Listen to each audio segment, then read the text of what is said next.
நேற்று அமைச்சர் கீர்த்தனா அவங்க தமிழ்நாட்டுக்கு இன்வெஸ்ட்மெண்ட் கொண்டு வர விஷயமா நான் ஒரு ரீல்ஸ் ஒன்று வெளியிட்டிருந்தாங்க. ஆக்சுவலி அதில் வந்து 21 டேஸில் அப்ரூவல் தரப்படும், ஒரே இடத்துல எல்லாமே முடிக்கப்படும், எந்த ஒரு ஊழலும் இருக்காது அப்படின்ற மாதிரி ஒரு நியூ கவர்னன்ஸ்க்கு சப்போர்ட் பண்ணுங்க அப்படின்ற மாதிரி ஒரு வீடியோ வெளியிட்டிருந்தாங்க.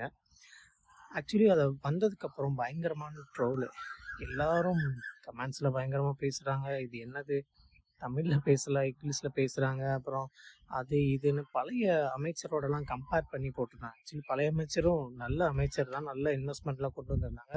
ஸோ அதனால தான் தமிழ்நாட்டோட ஜிடிபி வந்து ரொம்ப பெருசாக போயிருந்தது. ஸோ நான் என்ன சொல்கிறேன்னா, இப்போவே நம்ம வந்து இவங்களை ட்ரால் பண்ணி ஒரு ஜட்ஜ்மெண்ட்டுக்கு வரக்கூடாது அப்படின்னு சொன்னேன். ஏன்னா ஒரு புது கவர்மெண்ட் வந்திருக்கு, புதுசாக ஒரு விஷயத்தை இனிஷியேட் பண்ணுறாங்க.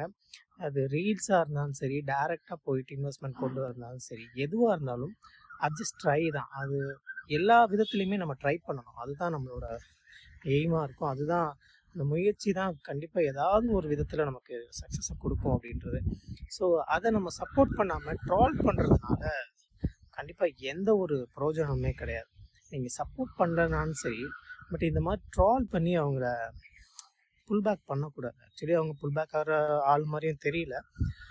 பட் நீங்கள் பண்ணுறதுக்கு முன்னாடி கொஞ்சம் யோசிக்கணும். ஏன்னா ஒரு ஒரு கவர்மெண்ட் பண்ணுற விஷயம் ஃபெயில்னு எப்போ தெரியும்னா அந்த இயர் எண்டில் தான்.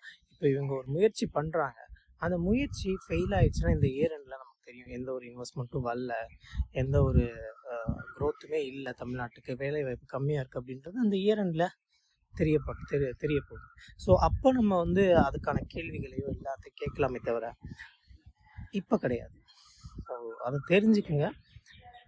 சப்போர்ட் பண்ண ட்ரை பண்ணுங்கள். சப்போர்ட் பண்ண முடியலைன்னா ஒதுங்கி நில்லுங்க. கண்டிப்பாக நல்லதே நடக்கும்னு நினைக்கிறேன்.